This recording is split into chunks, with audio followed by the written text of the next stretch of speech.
Would you rather have 521 views and $10,000 or 5,878 views and $0? Because that is what happened to Jamie, one of our clients. But how is it possible that one of her underperforming videos generated $10,000 in business revenue?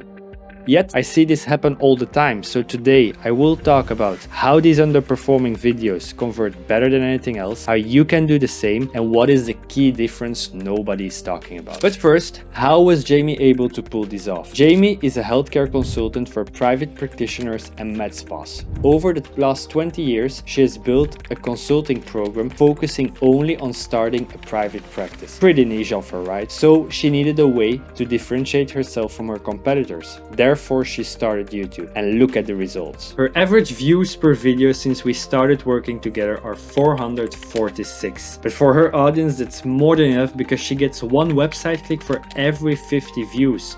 And some videos just convert much better than others. At the start of this video, I gave you two examples. The first video was an average video about KPIs for private practices. It got a solid 521 views. But the second video though was about how Botox is killing your med spa. This quickly became the most watched video on her channel with 5,878 views and counting. From an outside perspective, this actually looks amazing, but views are useless for business owners, and here is why. The KPI video got us 9 website clicks and 5 booked calls.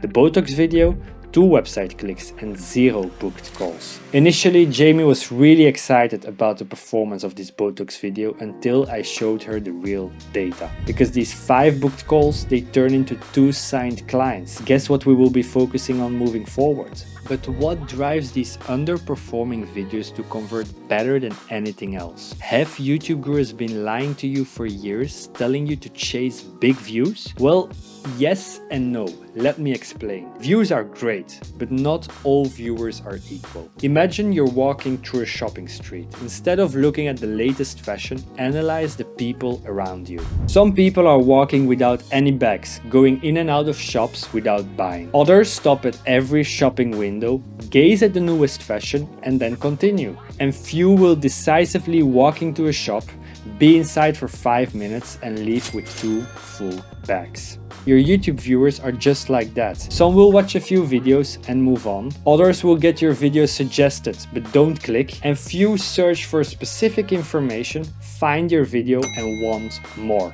Who do you prefer? The one who wants more, right? The only thing you have to do right now is make it very obvious who you're making the video for. Jamie KPI's video has a title that directly targets her audience. Private practitioners, are you tracking these KPIs? If I were a private practitioner, I would throw my money at Jamie over any other generic productivity guru talking about business KPIs because she understands my frustrations. But how can you now do the same, even if your niche has millions of viewers? Well, it's not quite what you're thinking about. Because every how-to YouTube video talks about defining your target audience. But I've experienced there is a second, better way for YouTube businesses. Because lots of you don't have a clear idea of your target audience. You make a wild guess and then just pray for the best. But working with 78 businesses on YouTube, I realized there is one thing business owners have a clear vision about. You know exactly who you don't want to work with. Every one of you has countless stories of annoying clients they never want again. If this sounds like you, you're sitting on a gold mine. So instead of focusing on your dream client, focus on repelling your annoying client. Different approach, but same results. Are beginners causing you headaches? Talk only about advanced topics. Are low-budget clients wasting your time? Only talk about high-ticket service. Are these annoying clients part of a specific profession, age group, or location?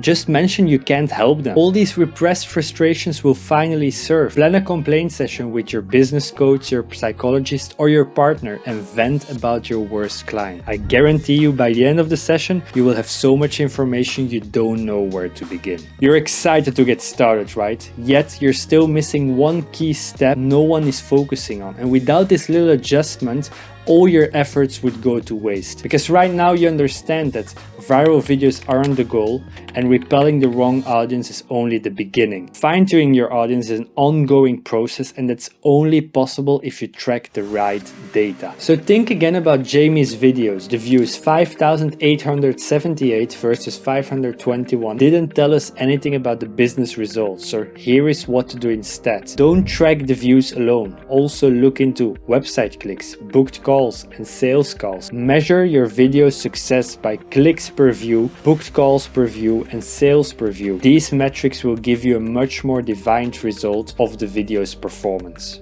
Why? Because you will stop judging your video success by views alone. In the end, a viewer that does not convert is a waste of your time. There are different types of viewers, but more on that in another video. You now want to focus on content that sells and not on content that only gets views. How can you track which video converts best? Well, there are two options. The first one requires creating unique links for every single video, adding them into a tracking software and manually analyzing the results. A lot of hours that I think you can spend better as a business owner, or you dedicate 30 minutes to understand how to outsource your content creation and tracking system to someone with 6 years of experience. Link is in the description. See you soon.